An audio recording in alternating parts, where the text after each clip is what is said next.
Welcome to Rico and Hook, the #1 weekly sports talk show here on Wayne Hills TV. The NFL is entering this conference championship round, and the NBA is nearing the All-Star break. Hook and I will give our predictions from around the world of sports. We will be joined by our senior analyst, MArisa Toulas, for our Ask the Analyst segment. I'm Rico. And I'm Hook, and this is Rico and Hook. So to start things off, the conference championship round of the NFL playoffs is this Sunday, and the divisional round just wrapped up. So first off, Chiefs-Jags, a very close game, 27-20. How did you feel about that last game?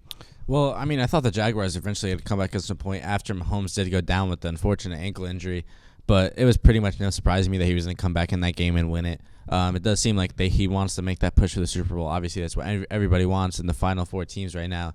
But for Jacksonville, I think they did have a really good season coming off of last year. And I think Trevor Lawrence is going to be a future star quarterback of the league. Yeah, Trevor Lawrence, we saw #1 overall pick in his draft class. Just coming out of Clemson, just such an all-star player. And, it took him the first 2 years to kind of develop into the player that we all thought he was going to be. But right now, the future's looking really bright for him. And speaking of which, bright future, your Giants, so next pretty big win, didn't they, huh? Yeah. All right. You want to talk about it? So, just next topic, Brock Purdy, 7 straight wins. No. We're gonna talk about the New York Giants here because just last week, and we are gonna roll the clip here, but you did say that the Giants were going all the way to the Super Bowl and they're going to win it. Let's roll the clip. And there you go. So, 37-7 loss to the Philadelphia Eagles. How did you feel about the game? What went wrong for the Giants? Yeah, they just forgot the number in front of the 7. It's supposed to be like a 4. Smart man. I'm just happy that your Jets made the playoffs this year. That's all I got to say. All right. Well, listen, you got swept by the Eagles, losing by more than 2 touchdowns each time. Every Giants fan was bragging, it's going to be a close game. 37-7. 37-7. So Daniel Jones clearly not a much greater quarterback than the no quarterback that we have. But speaking of which, an amazing quarterback, Brock Purdy, 7 straight wins from Mr. Irrelevant to Mr. Relevant. So going into next season, do you think he will be the starting quarterback for the San Francisco 49ers? I don't think he'll be the starting quarterback next year. I think Trey Lance is going to take over as a starter, especially in week 1. But I can see if Trey Lance is struggling after 3 or 4 games that Brock Purdy is going to come in and replace him right away. For Jimmy Garoppolo, I think he will get traded at some point during this offseason, or they'll just cut him and he'll sign to a team for probably a multi-year deal. I think that one of the teams like your Jets, maybe you'll actually get the average quarterback that they've always had their whole entire franchise.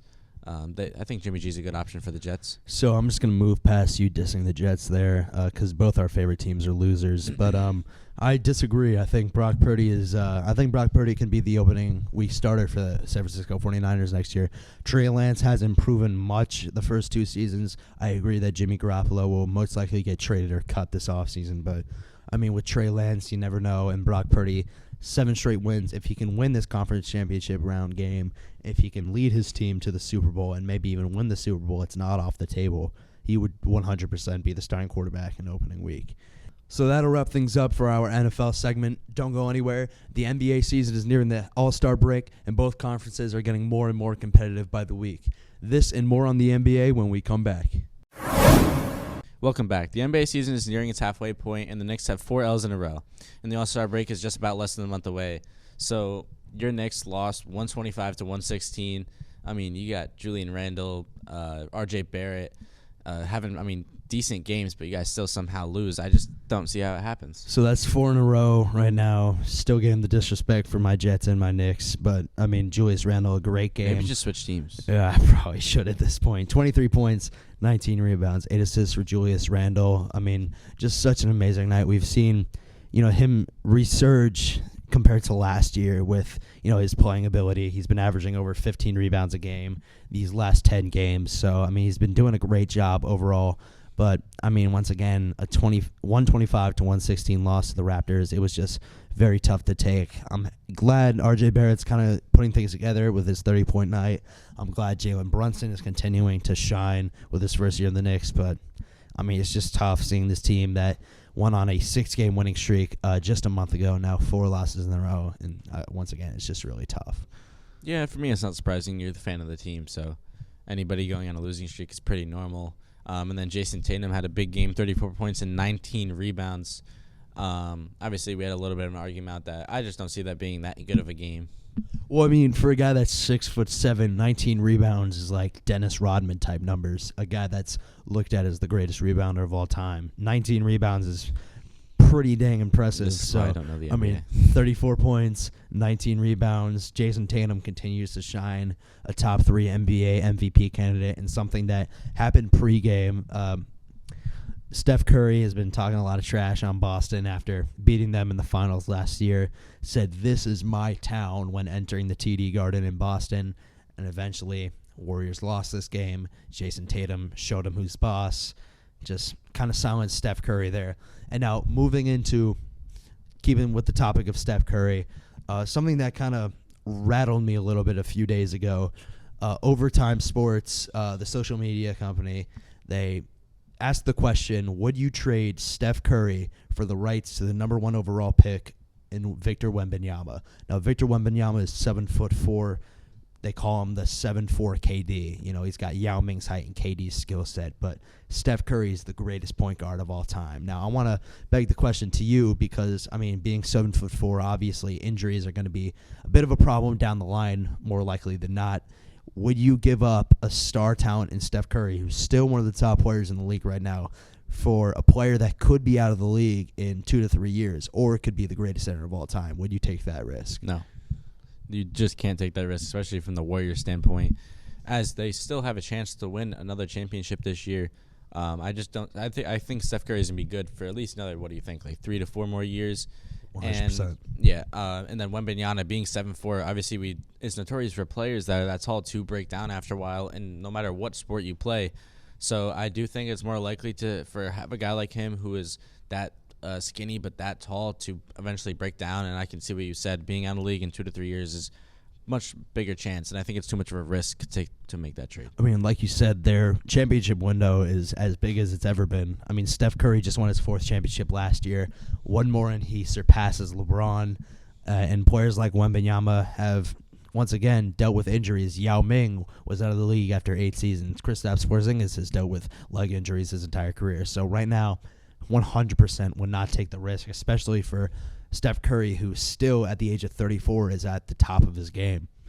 And now, speaking of which, Victor Wembanyama is French. France has been kind of moving into basketball recently, obviously a big soccer country, but they've been moving more into basketball, and the first ever NBA game in Paris, France was just hosted. The Bulls beat the Pistons 126-108. Zach LaVine, 30 points. How do you feel about the NBA kind of moving internationally? I think it's a really good thing just to expand the sport across like the whole entire world, and I think it could eventually move to like majority of Europe, like how the NFL is doing. Obviously, they had a game in Germany, they had a game in London, so I think it's a good thing that the NBA is actually expanding. And obviously, you can even see it like expanding here in like the U.S. to moving to local countries around here too. So I do think that is a good thing that teams are expanding. And the NBA is just more and more diverse every single year. Luka Doncic, Giannis Antetokounmpo, Nikola Jokic. I mean, these are the top players in the league.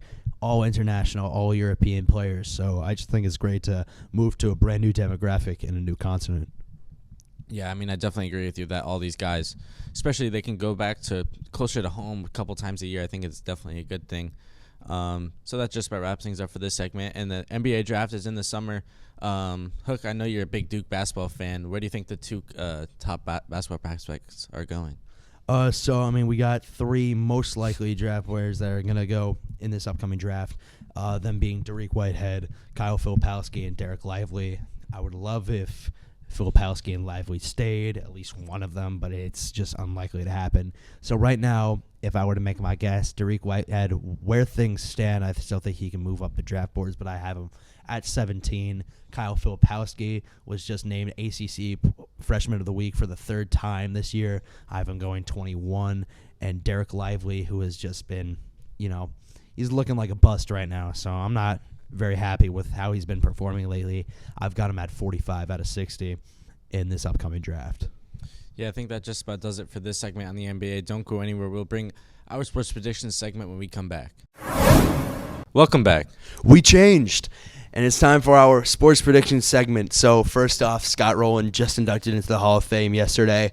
we got some big names from the steroid era, from the 90s. We got Barry Bonds, Roger Clemens that did not get inducted. So do you think they'll get inducted into the Hall of Fame anytime soon or at all? Yeah, I mean, I do think Barry Bonds definitely will eventually get inducted to the Hall of Fame just because of his statistics overall. I mean, there's no true facts that he used steroids throughout his whole entire career, so definitely some of those home run stats are true. And you can't just doubt the skill of a player because he still was really good at the game of baseball. So I do think Barry Bonds eventually will be inducted to the Hall of Fame. Yeah, I mean, so from the time that he started allegedly, using the substances, he had already won 4 MVPs. I mean, a 7-time MVP, the all-time leader in home runs and walks. So, I mean, just overall, the stats don't lie. He was a tremendous baseball player, and, despite, obviously everything that happened throughout his career, I still think, and I agree with you, he'll be inducted into the Hall of Fame. And now keeping with baseball, the offseason is coming to a close now, so a few big trade names that we thought were going to, get dealt throughout the offseason did not get dealt, notably Shohei Ohtani, who was a big arbitration deal. Devers got extended. Reynolds looks like he's staying put in Pittsburgh. So come July of this year, what do you think is going to be the biggest deadline trade, or what do you think is going to be the biggest piece to be moved during the deadline? I think there's going to be a lot of pitchers being moved, especially like some of the mid-level guys that could be better just overall in like a better system, like Pablo Lopez, who's still been stuck down in Miami, who could be like a piece for one of our 2 teams. So I think a lot of the starting pitchers will be down, a lot of the relievers will be down. So, yeah, with Lopez moving to Minnesota now, and now you got pitchers like Corbin Burns, who are rumored to be moving this offseason.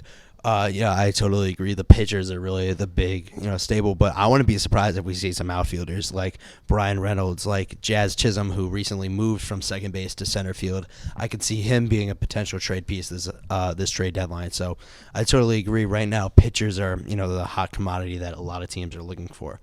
So, speaking of hot commodities, Cristiano Ronaldo moved to Saudi Arabia to play for Al Nassr.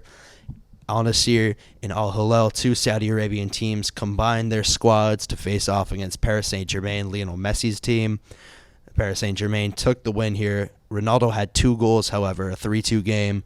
So do you see Lionel Messi, with all these rumors swirling around, do you see him going to Saudi Arabia and continuing his rivalry with Ronaldo? I can definitely see Messi going to Saudi Arabia just because the rivalry, the fan factor, and the teams are going to make a lot of money off of just the ticket sales and then the views between some of the sports networks, especially here in America. Then along there in Saudi Arabia, it's just going to be a moneymaker pretty much, and I think Messi is almost going to be forced by the fans and social media to go to Saudi Arabia. I mean, yeah, did you see what Messi was allegedly getting from these teams? Almost $300 million a year. So, I mean, money talks, and like you said, it's just a big market, and, me personally, I've been getting a lot more into soccer recently. So, in a couple years when it's Messi and Ronaldo's final game against each other in Saudi Arabia, I wouldn't not consider buying a plane ticket there just to see these 2 duke it out. But, we're going back to baseball. We kind of teetered off into soccer, but back with our New York Yankees, the 2 top prospects. Anthony Volpe was just named the number 1 prospect in all of baseball for 2023. Right behind him, Jason Dominguez, also in the top 20. When do you see these 2 players getting called up? I can see Jason Dominguez being a couple years out, maybe 2 to 3 years out. But I think Anthony Volpe can definitely see the field this year at some point, whether it is after the All-Star break or something like that. And I think Anthony Volpe is going to be a big piece for the Yankees moving forward. But Jason Dominguez, obviously, you see some of the clips. I mean, he's hitting bombs down in Tampa and the Dominican Republic, wherever he trains in the offseason. But I think Dominguez definitely has a minimum 2 years, but I hope Volpe gets on the field this year. Yeah, and, I mean, like you said, the Yankees, with some shortstop issues, they're between Oswald Peraza and Isaiah Kiner-Falefa. So, once those 2 kind of find their footing later on this year, I think Anthony Volpe will be a big candidate for a September call-up, like you said, just this year. But I'm going to say Jason Dominguez could possibly come up next year in 2024. I mean, there's certainly a chance. They call this kid the Martian. He's got an otherworld-like type of talent out there. Like you said, he's a tremendous hitter. He's a 5-tool player. He's got the speed, the arm strength, the fielding, and the hitting. So I can just see him coming up next year. But at the same time, more likely than not, he's going to need an extra year or 2 to develop in the minors, like you said. So that'll do it for our sports prediction segment. Don't go anywhere. We will wrap up the show with our Ask the Analyst segment when we come back. So welcome back. We're going to wrap up the show with our Ask the Analyst segment, and we are pleased to be joined by our senior analyst and social media representative, MArisa Toulas. So welcome back to the show. Thank you so much for having me. And first off, we're going to talk about the conference championship. We got Chiefs and Eagles. We got 49ers and Bengals. So, MArisa, who do you have for these next two games? I have the Eagles, Bengals. I think that both teams are the stronger teams. I mean, the 49ers are Brock Purdy's amazing, Christian McCaffrey, he deserves it, but I want the Bengals to come out on top. Last year, they fell short to my Rams, of course, but I had to slide that in there. But I want the Bengals. They're the unsung hero. They started off not too good, but I think that they'll withstand, and the Eagles have been great all season. Yeah, I think the Super Bowl is going to be the Eagles and the Bengals too, but I think the Eagles are going to come out on top for sure. I think the Eagles team is just too strong. Obviously, we don't talk about last week. They kind of ran over the Giants a little bit, but Jalen Hurts is going to dominate the whole entire game, so that's my prediction. Yeah, so, keeping with football, I'm rocking the sweatshirt. It was a tough season, tough 6 losses in a row. So, MArisa, what do you think the Jets can do this upcoming offseason to improve their team? I think that the Jets, so far, I'm liking their defense. It could be better, but it honestly could be so much worse. We've seen the Jets have terrible, terrible defense. I think you need a quarterback, a solid, good QB who knows what he's doing. Maybe almost like a veteran quarterback, maybe Tom Brady. But I don't know if he wants to spend his days in New York. But, you need a solid QB, and you need some help on offense. But so far for defense, I'm loving Sauce Gardner. I'm loving what you guys got. So, offense mainly. So, Rico, be nice. Cut the team. Honestly, get a new head coach, though. New GM. Joe Douglas is not good. You guys obviously need a quarterback. In his eyes. And then receivers, you guys would be all right. Garrett Wilson looked pretty good this past year. Your offensive line is, I think, over the age of 30 for everybody besides Elijah Vera Tucker. So most of your team was not that good this year. Obviously, you got pretty decent running backs back there. But, yeah, definitely get a quarterback. So last week you suggested Tom Brady. This week you're dissing Robert Saleh, who's only in his second year as a head coach. So seems like a little Jets hatred here. I did say be nice before here, but I respect it because we were just terrible this season. So yeah. I 100% agree with both of you. Good. Quarterback is like a vital. Some would say that they need right now.